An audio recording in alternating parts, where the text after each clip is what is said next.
Hello! This is Mom Party. I'm Jessica, and we're gonna make 3 Halloween-themed wreaths today. Thanks for being here. We have this awesome twig wreath. I just got it from Hobby Lobby. They're so cheap. They should be because it's twigs in a circle. They're normally this brown color. I'm not sure if you can tell like the color of a twig. I just spray painted it black. This wreath is very simple and I think it's gonna look amazing. I have these plastic little toy bugs.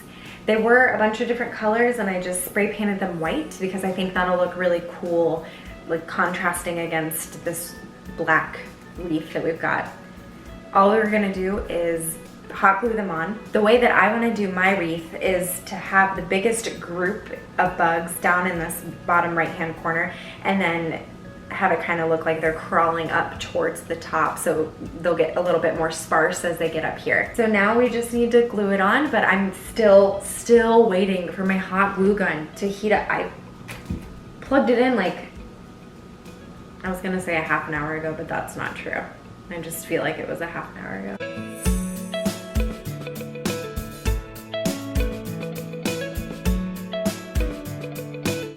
I'm still waiting for this to heat up. This is crazy.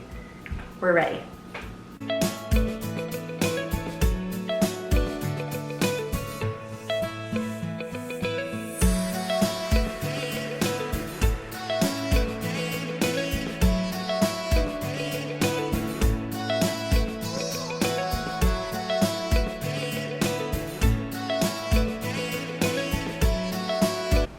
It's done.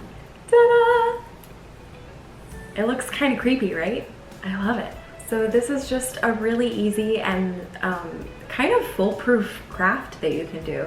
Spray paint the wreath, spray paint the bugs, and then hot glue them on there and try really hard to not burn your toddler with your hot glue gun when he wants to come sit on your lap. Let's get started on wreath number 2. So this wreath is really awesome looking, but it doesn't look like an actual wreath in that it's not that donut shape, but I'll show you what I mean. It's super awesome. So I did this one earlier. It's gonna be like part of the larger one that we're gonna do. And it's a carnivorous flower with some dripping blood. These are from Hobby Lobby. They're like a foam, so they're super light. This is, I think, the medium size that you can buy, and the one that we're gonna do together on camera today is this very large size. So they'll kind of fit together like this and be kind of like a bouquet of carnivorous flowers. You might be able to hear my son. He's trying to fall asleep in the room right there in our very tiny apartment. There's no escaping him. I got navy, and then I did a really fine mist of black spray paint and then a little bit of white right around the edges. You don't have to do any of that. I think the navy looks awesome by itself. To get started, all of these have this kind of like center bulb, and I want that to be the mouth. So it's just a foam piece. I was able to just rip it out. So we're gonna rip it right out of there. And then I'm gonna take out the petals in the center that I want to be this guy's mouth. We're gonna save these petals that we're ripping out and kind of fluff up the end product if you feel like you need it.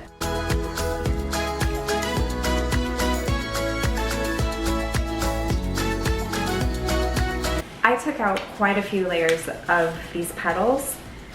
The end result is that there's 3 layers left. This is what it looks like. This next part is really easy. You're gonna cut out some teeth. This is just cardstock, white cardstock. I left a little bit of a border at the top here, but we wanna cover that with the petals so it kind of looks like the flower's lips. To attach the teeth, I want you to look at this innermost layer of petals, and all we're gonna do is turn the petals kind of inward towards the center and wrap them over the top of the teeth and glue them so that when you're done, they'll kind of be sticking straight up, and it's gonna look really weird at first, but we'll fix it in a second.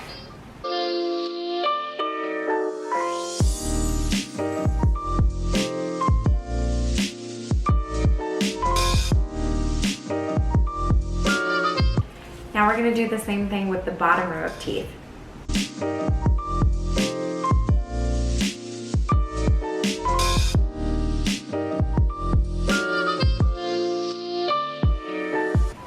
This is the end result. Everything is kind of sticking straight out at you if you looked at it from this point of view, and it doesn't look very intimidating yet. We're gonna leave it like this for now, and then we're gonna paint the inside of this a really dark red so that it looks a little bit more like the inside of a mouth.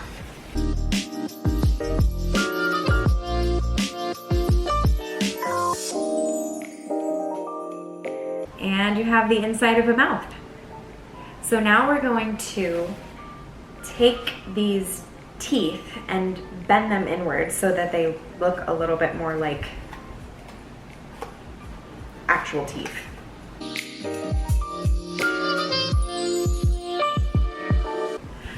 Mine still looks a little bit too circular. I'd like for it to have more of like an ovally shape.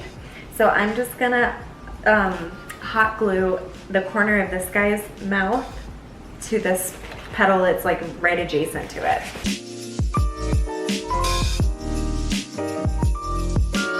Kind of spooky.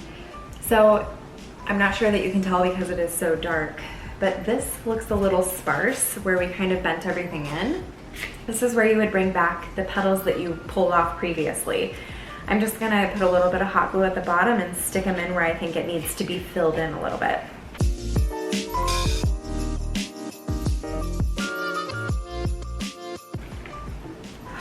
I'm going to be finding these hot glue gun strings on me for like a week.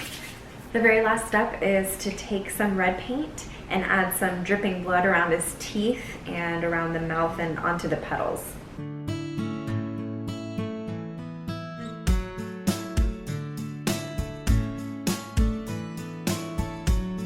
To finish this guy, all I did was do one more of the smaller flowers off camera, and then I hot glued them both to the big guy. Hey everybody, we're back on a different day finishing up our 3 Halloween wreaths. Jackson's gonna help me out with this one. I'm not sure how much he'll want to help out with this one. If you have an older kid, they might be a little bit more interested, but he can definitely help me put the spiders on at the end. He's eating crackers, not the spiders. I have a 14-inch embroidery hoop, some of that like outdoor spider web material. This one glows. I didn't mean to get one that glows. It's just the only one that Target had. I have cute black and white ribbon and these little spiders. I had a really difficult time finding just black ones. So these are actually spider rings from Target, and they were multicolored. I just spray painted the top of them black. All right. So we're gonna take off the outer ring of the embroidery hoop. All you need to do to take off the outer ring of the embroidery hoop is unscrew the top a little bit and it should just slide right off.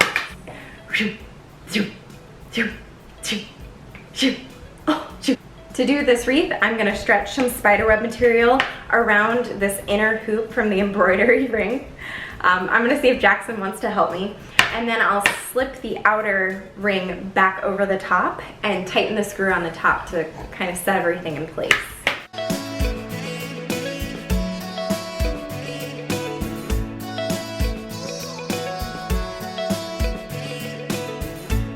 So I have the spider web where I want it, and I'm just gonna tighten that screw on the top to put the outer ring back onto the embroidery hoop.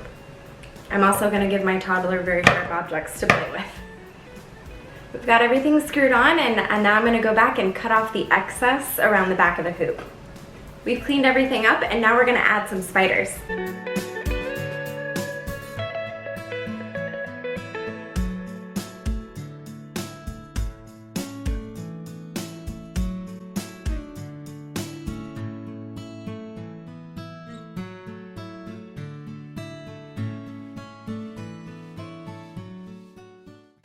So here is the finished product.